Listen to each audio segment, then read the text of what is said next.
अस्सलाम वालेकुम। प्रोग्राम दो राय के साथ मैं हूं असद रहीम खान और मेरा साथ देंगे बाकिर सज्जाद। आज हमारे साथ एक बहुत ही अहम शख्सियत मौजूद हैं। हमारे खुशकिस्मती है कि आज वो दो राय प्रोग्राम का हिस्सा बनने जा रहे हैं। उनके सफ़र का आगाज़ तो पेंटिंग से हुआ, मगर 50-50, आंगन टेढ़ा, शोशा, स्टूडियो 2.5, पौने 3 जैसे मशहूर ड्रामों ने उनकी शोहरत को चार चांद लगा दिया। अब उनकी हर तरह की तहरीर में एक हुस्न पाया जाता है, चाहे वो स्क्रिप्ट राइटिंग हो, तंज़ो मज़ाह हो, उर्दू अदब हो या सियासत। अब आज अच्छे लिखारी, अच्छे मिजाह नगार होने के साथ साथ बहुत अच्छे कॉम्पेयर भी हैं और पिछले 55-56 साल से कई तरह की तहरीरें लिखते चले आ रहे हैं। हमारे साथ मौजूद हैं, वैसे किसी तारुफ के मोहताज तो नहीं, लेकिन हमने तारुफ करवा दिया, जनाब अनवर मकसूद साहब। सर बहुत शुक्रिया हमें अपना कीमती वक्त देने का।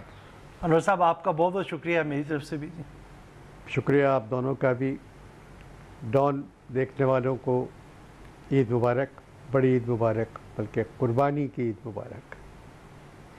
अनवर साहब इसी पे जी जी जी इसी पे सर यही सवाल हमने करना था कि माजी में देखा जाए तो काफ़ी रख रखाव होता था, क्या ईद में भी अब तब्दीली आ रही है? मेरे ख्याल में पहली मर्तबा हुआ है कि हज के दिन काबीना ने हलफ उठाया, या अल्लाह ये बख्शिश का दिन है, गुनाहें जितने गुनाह किए हैं वो उनकी माफ़ी मांगने का दिन है। पाकिस्तान में कुछ उठाने को रहे नहीं है, हलफ रह गया था तो वो भी उठा लिया। अल्लाह करे हम लोग 70 साल हो गए एक ऐसी कश्ती में सवार हैं जो डोल रही है। आज ऐसा लगा कि किनारे से एक आवाज़ आई है कि आ जाओ, तो शायद किश्ती किनारे पर लग जाए। एक लोग कह रहे हैं तब्दीली आई है, मगर पाकिस्तान में हर कोई आके कहता है कि हम ठीक करेंगे। तब्दीली अब शराब की तरह हो गई है कि नज़र तो आती है मगर करीब जाओ तो फिर नहीं आती। मगर इस दफ़ा लग रहा है ऐसा कि कुछ न कुछ तो होना चाहिए। रोशनी, पानी और हवा पर कोई क़ैद नहीं है, ये तो हर इंसान का हक़ है, अल्लाह की तरफ से दिया हुआ। जब ये भी मैसर न हो इन 70 बरसों में, तो फिर किधर गया इकबाल का ख्वाब, किधर गई क़ायद की मेहनत। जब बेईमानी लीगल हो जाए तो उस मुल्क का कुछ नहीं हो सकता। अब आप बकरों की कीमतें देखें और सियासतदानों की कीमतें देखें। फैसलाबाद में 2 बैल हैं जो सियासतदानों से सस्ते हैं। उन सियासतदानों की कीमत जो है वो उन 2 बैलों से सस्ती है। एक का नाम शायद लाल है और एक का जीमा है या चम्मा। 80 लाख का बैल, जबकि सियासतदान की कीमत 42-43 लाख रुपए चल रही है। इलेक्शन हो गए, जीत गई तहरीक इंसाफ। लग रहा था कि इस दफ़ा 22 साल की कश्मकश जद्दोजहद इमरान की जो है थी वो रंग लाएगी और रंग जी जी बोले। जी अनवर साहब, आपने एक बड़ा खूबसूरती से पूरा सूरत हाल का जायज़ा पेश किया। आजकल एक और लीडर के बड़े चर्चे हैं। बड़े अरसे से उन्होंने डेब्यू तो कर दिया था अपने सियासत में, लेकिन अभी पार्लिमानी डेब्यू किया उन्होंने, और उनकी तकरीर जो हर तरफ वजह है वो बनी हुई है, बहस बनी हुई है। आप उनकी तकरीर से किस हद तक मुतासिर हुए और क्या समझते हैं कि ये जो उनसे उम्मीदें जोड़ी जा रही हैं कि 2023 में शायद वो कौमी सतह के बड़े लीडर बन चुके होंगे? अब हुकूमत तो इस्लामाबाद में बनी है, मेरा ताल्लुक़ सिंध से है। 1948 अक्टूबर में मैं कराची आया और आज तक कराची में। शुरू में भुट्टो साहब को वोट दिया, मोहतरमा बेनज़ीर को वोट दिया। अब मोहतरमा भी नहीं रही, जुल्फ़िकार अली भुट्टो भी नहीं रहे, जरदारी साहब हैं। अब उनके बेटे चेयरमैन हैं पीपल्स पार्टी के, नौजवान हैं। और अब ये जमात ज़िंदा लोगों की जमात होना चाहिए। खुदा बिलावल को ज़िंदगी दे, शहीदों की जमात नहीं है। अब ये जो लोग ज़िंदा हैं उनकी जमात है, और बिलावल उनके नए लीडर हैं। अंग्रेज़ी अच्छी बोलते हैं और तकरीर की इन्होंने, और तकरीर बुरी नहीं थी, तकरीर अच्छी थी। इमरान ने पहले दिन जो तकरीर की वो तो इस मुल्क के 70 वर्षों की सबसे अच्छी तकरीर थी जो इमरान ने पहले दिन की थी। मगर असेंबली में तकरीर में ज़रा सा परेशानी हो गई थी, एक हुजूम था, एक शोर मच रहा था। बिलावल का मुस्तकबिल जो है वो कह रहे हैं 5 साल बाद। बिलावल को सारी क्वालिटीज़ हैं उसमें एक लीडर बनने की, और वो ख़ुद बोले अपनी तरफ से। जरदारी साहब की टीम जो है पूरी, वो बिलावल को चांस दे कि वो आगे आए। अभी तक साया जो है वो दीवारों की तरह बिलावल को घेरे हुआ है। बिलावल को आज़ादी मिलना चाहिए, और आज़ादी मिलेगी तो मुमकिन है कि कई चीज़ें बिलावल में निकल आएँ। अब हमारे यहाँ क्योंकि नई हुकूमत आई है और पाकिस्तान के हालात वादा किया है कि बदलेंगे। इमरान की एक बात तो है कि अलोन अगेंस्ट रोम का अकेला खड़ा हुआ था, करप्शन के ख़िलाफ़ खड़ा रहा, चाहे सड़क पर, चाहे कोने में, चाहे फुटपाथ पर, चाहे कुर्सी पर, लड़ता रहा करप्शन के खिलाफ। अब मैंने ये पहले कहा था कि जहाँ करप्शन लीगल हो जाए वहाँ कुछ नहीं हो सकता। अच्छा सर, इससे पहले कैसे दोबारा आपकी तरफ आए, बस आप या बिलावल के साथ जहाँ पे तो देख ज़रा बताएं कि मुत्तहिदा के साथ कराची में क्या हुआ। इस दफ़ा तो कराची भी तब्दील हो गया, उसने तब्दीली को अपना लिया।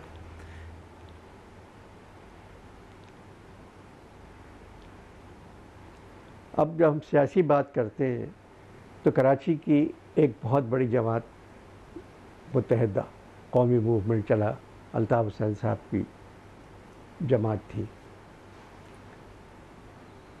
अब अल्ताफ़ हुसैन हाली का नाम तो आपने सुना होगा, अब ये अल्ताफ़ हुसैन खाली हो गए, ये जमात पंजाबी हो गई, बढ़ गई, और बढ़ तो पंजाबी होते।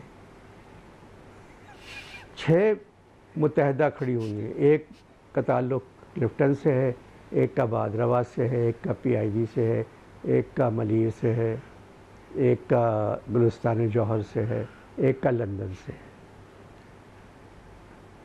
एक जमात थी और बहुत अच्छी शुरू हुई थी। अल्ताफ़ हुसैन साहब की डिमांड एक ही थी कि जो पढ़े लिखे महाजिर हैं उन्हें नौकरियां दे दो। वो नौकरियां नहीं मिली, और गरीब पढ़े लिखे औसत दर्जे के लोग जो होते हैं ये नंबर 3 तक तो बहुत अच्छे रहते हैं, नंबर 2 तक भी काम करते रहते हैं। जब नंबर 1 होते हैं ये तो बिगड़ जाते हैं। पावर जब मिलती है तो ये आपे से बाहर हो जाते हैं। आपे से बाहर होने के लिए आप तालीम, तरबियत, तहज़ीब चाहिए। महाजिर लड़के जो थे, लड़कियां तो पढ़ रही हैं, वो फैक्ट्रीज़ में काम कर रही हैं, अखबार के दफ्तरों में काम कर रही हैं, सड़कों पे आपको नज़र नहीं आती। मगर कराची में लाखों नौजवान होटल में बैठे हुए हैं, सिगरेट पी रहे हैं, पान खा रहे हैं, मोटरसाइकिलें चला रहे हैं, नारे मार रहे हैं। ये इन 15-20 वर्षों में उन्होंने कुछ नहीं किया, सिर्फ एक पॉलिटिकल पार्टी को सपोर्ट किया। उन्होंने तालीम की तरफ ध्यान नहीं दिया।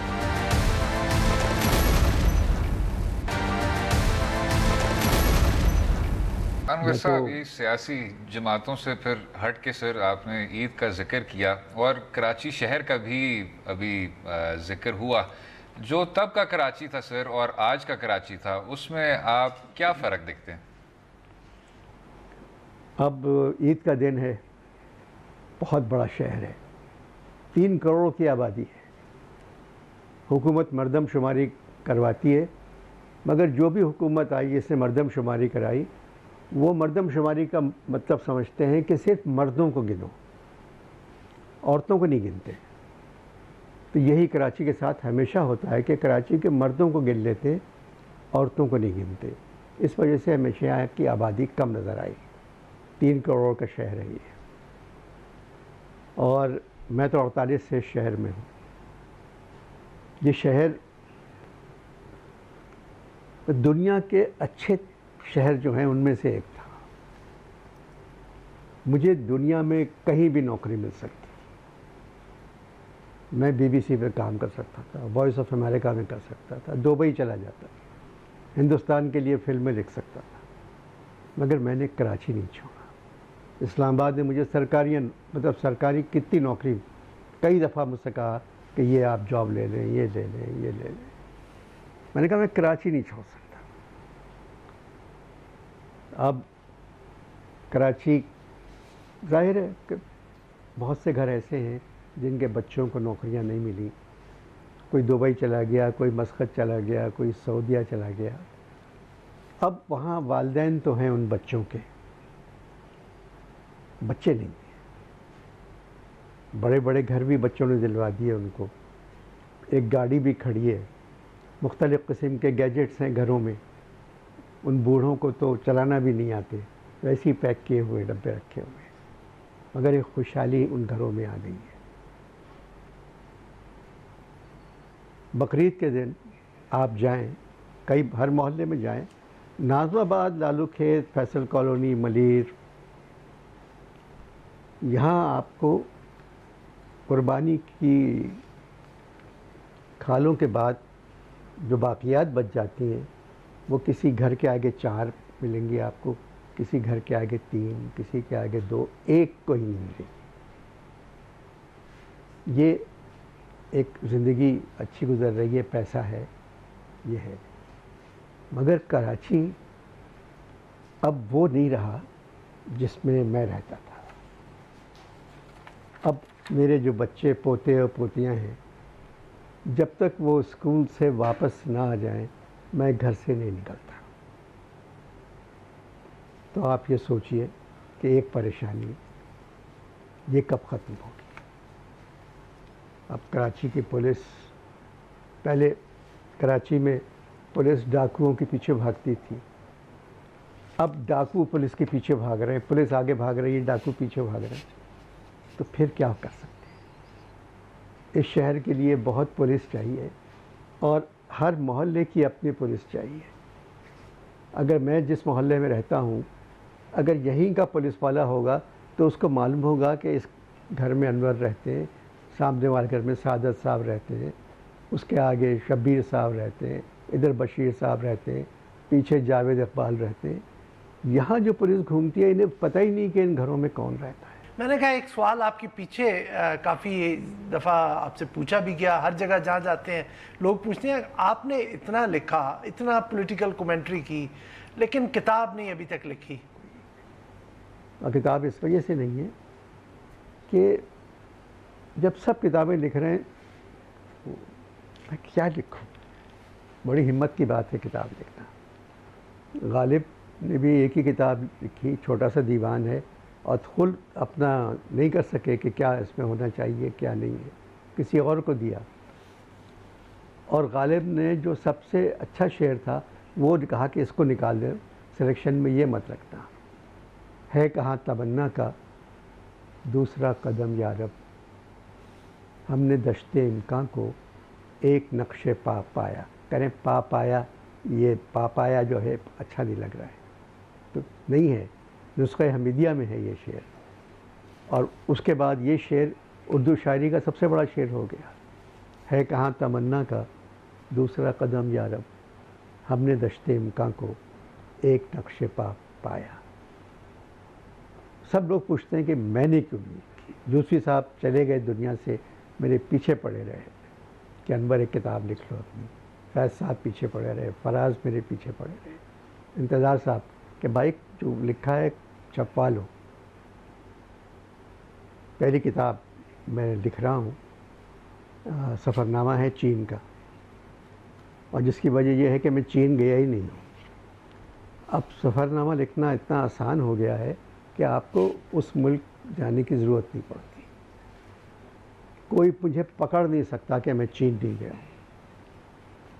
यानी शंघाई के एयरपोर्ट से लेके चीन के गांव तक वहाँ, और ज़्यादातर पाकिस्तानी जो सफ़रनामे लिखते हैं वो उन मुल्कों में भी पाकिस्तानियों से मिलते जाके कि साहब बशीर साहब की बिरयानी याद आ गई टोक्यो में, क्या बिरयानी पकाई। और फिर खाला वहीदा आई, उन्होंने सेल्फी खिंचवाई। भाई तू जापान गया तो किसी जापानी से तो मिल लो, वो कोई जिक्र नहीं होता। अगर मेरा चीन का सफ़रनामा जो है इंशाल्लाह छपेगा तो आप लोग पढ़ेंगे। मेरी बेगम ने अलबत्ता मेरे ऊपर एक किताब लिख दी है, उलझे सुलझे अनवर। नाम के बारे में जब आया, जी मैं उसमें थोड़ा सा जिक्र करता चलूँ कि उन्होंने जो हमें इमेज दिया अपने शोहर का, वो तो काफ़ी कम गो, लेकिन हम टीवी पे बिल्कुल उससे मुख्तलिफ देखते हैं। देखिए बिल्कुल काफ़ी एक्सप्रेसिव हैं अनवर मकसूद साहब। तो ये तज़ाद कैसा है कि क्या आप घर में उनसे गुफ्तगू कम फरमाते हैं, या ये उनकी तरफ से शायद थोड़ा सा असल में एहतियात बरती गई? ठीक है, मेरी बेगम ने मेरे ऊपर किताब लिखी है उलझे सुलझे अनवर। मैंने ये नाम बताया, पहले नाम कुछ उन्होंने और रखा था। मैंने कहा इम्मो मीर का शेर है, लाग गर दिल को नहीं, लुत्फ नहीं जीने का, उलझे सुलझे किसी काकुल के गिरफ्तार रहो। अच्छा, किताब के बारे में कहूँ तो उसमें इम्मो ने किताब अच्छी लिखी है। वो बहुत कुछ लिख सकती थी। जिस आदमी के 60 बरस टेलीविज़न में गुज़रे हों, उसके बारे में तो जितना झूठ लिखा जाए उतना ही किताब बिकेगी। अब मैं मतलब ये किताब रेहान खान किताब की तरह हो सकती थी, मगर मेरी ज़िंदगी बिल्कुल मुख्तलिफ है।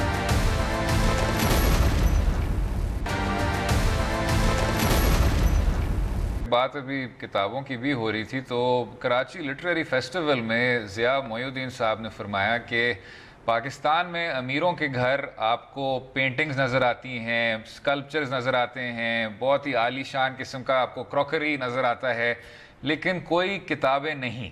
क्या आप इससे इत्तेफाक करेंगे कि हमारी जो चलें अशराफिया जो है उसको थोड़ा सा ज़्यादा इसकी तरफ अपनी तवज्जो बढ़ानी चाहिए? अब ये जहाँ मैं बैठा हुआ हूँ, ये किताबें हैं मेरे पास। आपको जो किताब चाहिए वो किताब मिल जाएगी आपको। आप कोई किताब रखें, कोई रसाला रख लें, मगर पढ़ने वाले नहीं हैं।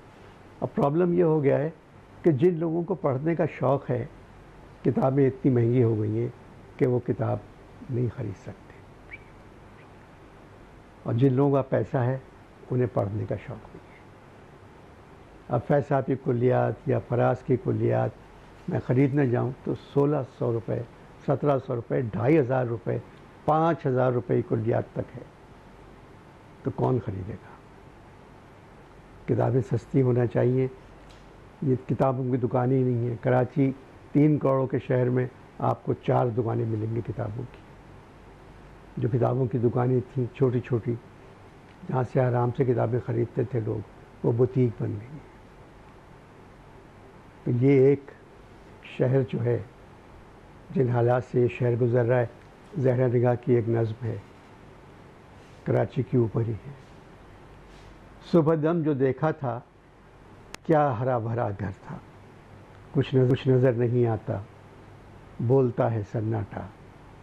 हाँ मगर अंधेरे में कुछ दिखाई देता है, जानमाज का कोना झाड़ियों में अटका है, सफ़े कलाम पाक खाक पर लरसता है। एम्बुलेंस ईदी की बैन करती आती है, सब जली कटी लाशें साथ लेके जाती है। सुबह तक सभी लाशें दफन कर दी जाती हैं। बच्चों और बूढ़ों की, बूढ़ों और जवानों की मस्जिदों से होती हैं बारिशें अजानों की। ला इलाहा इल्लल्लाह, ला इलाहा इल्लल्लाह। सुबह तक सभी लाशें दफन कर दी जाती हैं। औरतों की, बच्चों की, बूढ़ों और जवानों की मस्जिदों से होती हैं बारिशें अजानों की। ला इलाहा इल्लल्लाह, ला इलाहा इल्लल्लाह। तो शहर की हालत तो ये है। अब इस शहर में मैं रह रहा हूँ, बहुत अच्छा शहर है, सब कुछ है यहाँ। और अब देखें, अब कुछ वादे हैं 5 साल के लिए किए गए, इनमें से आधे वादे पूरे हो जाए तो ये मुल्क बहुत अच्छा हो जाएगा। है ही अच्छा, हमारी किस्मत ख़राब है।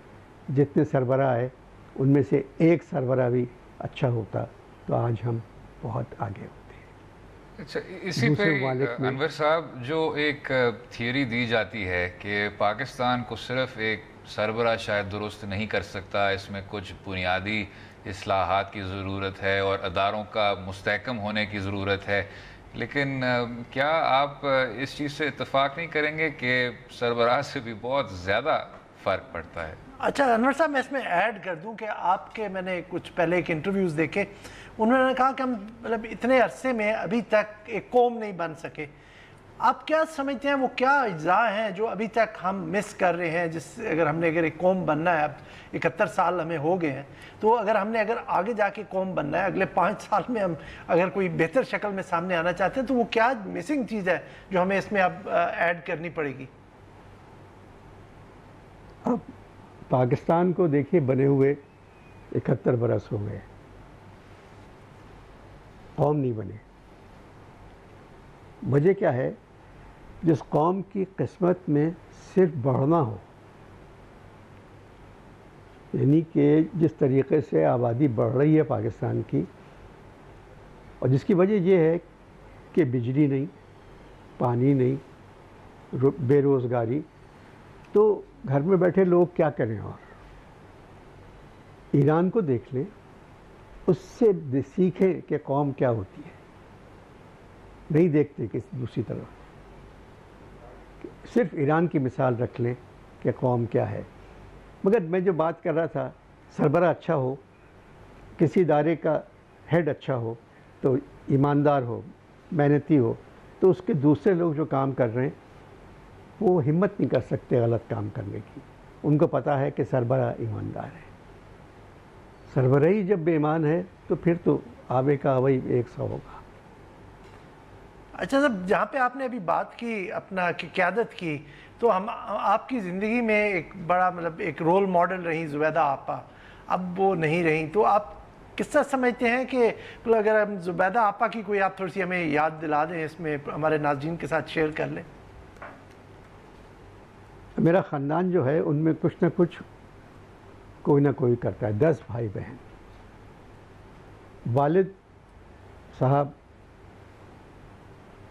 कुछ छोड़ के नहीं गए,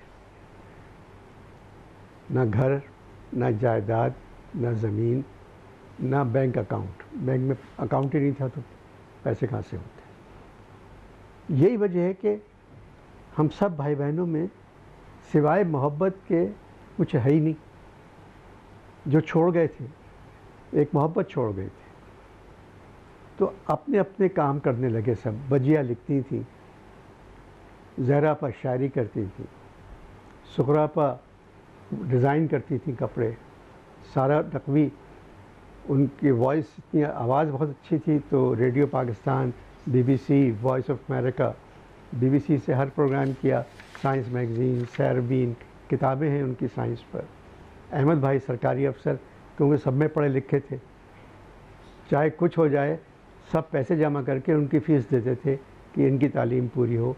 वो पढ़ लिख गए। ज़हरापा को अल्लाह ताला ने शायरी में वो मुकाम हासिल, उनको वो मुकाम दे दिया जो नहीं मिलता दूसरों को। बजिया का नाम हो गया, साराबाजी, सुकराबाजी गरारों की सातकैन हो गई। फिर उनके साथ मेरी भांजी बंटो काज़मी। ज़ुबैदा मेरी छोटी बहन थी, तो मुझको भी खाना पकाने का शौक़ है। अम्मी मेरे खाना बहुत अच्छा पकाती, तो ज़ुबैदा ने खाना पकाना सीखा और वो पाकिस्तान में हम सब भाई बहनों में ज़्यादा मशहूर हो गई, क्योंकि मुझे नफ़रत हो गई थी सेल्फ़ी से। और ज़ुबैदा कहती है कि अनवर भाई मैं मना नहीं कर सकती। मैंने कहा ज़ुबैदा तुम तैयार होकर निकलती हो बाहर कि तुम सेल्फ़ी के लिए तो लोग आएंगे, नॉर्मल निकलो ना बाहर। ये चूड़ियाँ और साड़ी वगैरह होती है, तहज़ीब होती है एक। तो मैं तुम्हारी तरह टेलीविज़न पर जाके हर एक से लड़ती तो नहीं और मुल्क के ख़िलाफ़ बात तो नहीं करती। मैं तो सिर्फ खाना पकाना सिखाती हूँ और बातें करती हूँ। वो सब में मशहूर थी हमारे ख़ानदान में। अब छोटी बहन चली जाए तो फिर ज़िंदगी गुजारना मुश्किल हो जाती है। और बहुत अच्छी बहन मेरे पास उसी दिन आई थी कि मुझे लता के पुराने गाने चाहिए। मैंने कहा कि रखे हुए ले जाओ सारे। ये तो रात में इत्तला मिली कि वो चली गई, मगर मुझे जब वो गई इस दुनिया से 2 दिन बाद मुझे अंदाज़ा हुआ कि वो सिर्फ पाकिस्तान में नहीं सारी दुनिया में मशहूर थी। स्वीडन से एक साहब का फ़ोन आया मेरे पास, अनवर साहब मैं बस क्या कह सकता हूँ, इतना कहूँगा कि 2 दिन से मेरी बेगम बावर्ची खाने में नहीं गई है और हमारा बावर्ची खाना बंद है और कल भी हम नहीं खोलेंगे। जब 3 दिन गुजर जाएंगे तो बेगम ने कहा फिर मैं बावर्ची खाना खोलूँगी। रूह का ताल्लुक़ अगर दुनिया से है तो ज़ुबैदा ज़रूर ये बात सुन रही होगी। तो बहुत सब भाई बहन कुछ ना कुछ अपना अपना काम करते हैं, सब खुश हैं, ज़िंदगी गुजर रही है और क्या कह सकता हूँ मैं।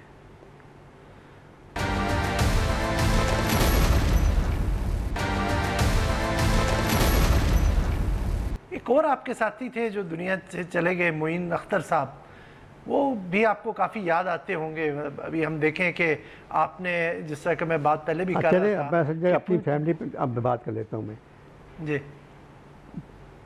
60 साल टेलीविज़न के साथ गुजारे, सबके साथ काम किया मैंने, सबके लिए लिखा। तलत हुसैन, जावेद शेख, कवि, उज़मा गिलानी, रूही बानो, बुशरा, मगर एक आदमी के लिए मैंने 32 बरस लिखा, वो थे मोइन अख्तर। मोइन अख्तर एक मामले में बहुत ही खबीस आदमी थे। अब वो हंस रहे होंगे बैठे हुए सुन रहे मेरी बात। स्क्रिप्ट के मामले में अगर एक स्क्रिप्ट में मैंने बुशरा और मोइन का लिखा हुआ है तो वो जिसको मालूम है कि बुशरा भी है तो ये मेरे पास आएगा सुबह, कहेगा स्क्रिप्ट दिखाओ, कहेगा ये बुशरा की ये लाइन ज़्यादा अच्छी है, ये मुझे दे दो और ये बुशरा को दे दो। मैंने कहा वो औरत की लाइन है। बोले वो मैं मुझ पर छोड़ दो, वो मैं कर दूँगा। काजी वाजिद तो कोई अच्छी लाइन लिख के दो तो वो कहेगा मैं करूँगा। मगर मैं आपसे कहता हूँ मुझसे झूठ नहीं बोला जाता, क्योंकि झूठ बोल के इंसान याद रखता है कि क्या कहा था, सच बोल के भूल जाता है कि क्या कहा था। तो मैं सच बोलता हूँ। मोइन से बड़ा एक्टर बड़े सगीर में मैंने इसके बराबर कोई एक्टर है ही नहीं, चाहे संजीदा रोल हो चाहे मज़ाहिया हो। आप जो लिख के दें ये वही करेगा। लूज स्टॉक 390 प्रोग्राम किए हमने, सिर्फ एक गोल बेस, 2 कुर्सियाँ। मोइन 3 दफ़ा स्क्रिप्ट पढ़ता था। मैंने कहा मोइन इसमें तुम्हें लिखा हुआ यहाँ मोइन खांसेंगे, यहाँ मोइन ऐनक गिराएंगे, यहाँ जेब से कलम निकाल के फेंकेंगे। अगर इसके अलावा तुमने एक जुमला या एक फ़िक्रा भी अपनी तरफ से लगाया तो मेरा जो अगला सवाल है वो बिगड़ जाएगा, फिर पूरा प्रोग्राम बिगड़ जाएगा। 390 प्रोग्रामों में मोइन खांसा भी अपनी मर्ज़ी से नहीं था। और यही वजह है कि वो आज भी देखें तो लगता है कि 2 आदमी बैठे बातें कर रहे हैं, स्क्रिप्ट कहीं नज़र नहीं आता। और मोइन गए नहीं हैं, मेरी लाइब्रेरी में उनके कैसेट्स भी हैं, मैं देखता हूँ बैठ के। बहुत अच्छा अदाकार और इंसान भी बहुत अच्छा। अनवर साहब, ऐसा थोड़ा सा इससे एक रिलेटेड एक चीज़ है जी जी। कि अनवर साहब अभी आपने जब सियाचिन लिखा और फिर क्यों निकाला जब आपने किए, तो जो आप रिस्ट्रिक्शंस जिक्र कर रहे हैं, जो आपने मोइन अख्तर जिनको अबाइड करते थे, वो अब की दफ़ा अब हम डायरेक्टर्स को नहीं देख रहे हैं। अब आपके डायलॉग्स लोग मॉडिफाई भी कर देते हैं, उनको तब्दील भी कर देते हैं। तो आप इसको किस तरह से ले रहे हैं कि या समझते हैं कि चीज़ें स्टेज पर उनके कंट्रोल में नहीं होती, या ये जानबूझ के किया जा रहा है हालात के मुताबिक कमर्शलाइजेशन को सूट करने के लिए? नहीं, इसमें अब जैसे मैंने कॉपी कैट एक इदारा है, एक यंग डायरेक्टर है दावर, और आउटस्टैंडिंग डायरेक्टर है, जितनी मेहनत करता है, जानता है डायरेक्शन। उनके लिए पहला खेल स्टेज का लिखा मैंने 14 अगस्त। वो प्ले 5 महीने चला।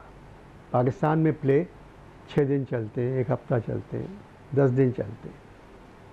फिर मैंने लिखा इनके लिए आंगन टेढ़ा, फिर 14 अगस्त, फिर हाफ प्लेट, फिर धरना, फिर सियाचिन। ये प्ले 8-8 महीने चले हैं पाकिस्तान में। फिर मैंने लिखा नहीं, इन्होंने ख़ुद 2 प्लेज लिखे। मेरी कोशिश होती है कि यंग टैलेंट जो है पाकिस्तान में, उसको हम यूज़ करें मेरे प्लेज में। तो वो हॉल इतना भर जाता है कि ज़मीन पर भी, सीढ़ियों पर भी कुर्सियाँ भी पड़ी हुई हैं अलग। 400 के हॉल में 600 लोग बैठे हुए हैं, और टिकट बिक जाते हैं, इनके स्पॉन्सर्स मिल जाते हैं। तो वो यंग कास्ट जो है वो घबरा जाती है। और मीडिया नाइट पे अभी इस प्ले में क्यों निकाला में ये हुआ कि कई जगह वो जुमले भूल गए, और उसको निभाने के लिए उन्होंने अपनी तरफ से कहे। तो मैंने कहा मैं अखबार में दे रहा हूँ कि मेरे जुमले नहीं हैं, आप मेरे जुमले को चेंज नहीं कर सकते। अब वो देखा जाके मैंने एज इट इज़ कर रहे हैं। और मगर इन 6 प्ले से टेलीविज़न को और फिल्म को कोई 21 नए एक्टर मिल गए, और ये बड़ी, और वो एक्टर इतना अच्छा काम कर रहे हैं फिल्मों में और टेलीविज़न के ऊपर कि अब स्टेज पे टाइम नहीं दे सक रहे हैं। इसलिए मुझे हर दफ़ा स्टेज के लिए नए लड़के लड़कियां ढूंढना पड़ते हैं। क्यों निकाला में भी नई कास्ट है, मौका मिले तो ज़रूर देखिएगा, मिस मत कीजिएगा। क्यों निकाला मियाँ साहब ने जब कहा था, उससे पहले लिखा था मैंने, एक बंगाली खानसामा की कहानी है, तो उसके बारे में क्यों निकाला। मगर पता नहीं शामत आई थी कि मियाँ साहब ने भी वही कह दिया क्यों निकाला। फिर सबने कहा नाम बदल दो इसका। मैंने कहा मैंने तो बहुत पहले कहा था, ताल्लुक़ बंगाली खानसामा की कहानी से, तो नाम वही है। खैर अब तो मैं कुछ भी नाम रख देता तो हालात ही बदल गए। बहुत बहुत शुक्रिया अनवर मकसूद साहब, अपना इतना कीमती वक्त हमें देने का। आपका इस शो में शिरकत करना हमारे लिए एजाज़ का दर्जा रखता है। उम्मीद है आपको आज का प्रोग्राम पसंद आया होगा। मुझे और बाकिर सज्जाद साहब को अपनी राय से भी आगाह कीजिएगा सोशल मीडिया के लिंक्स के ज़रिए, और इजाज़त दें। खुदा हाफ़िज़।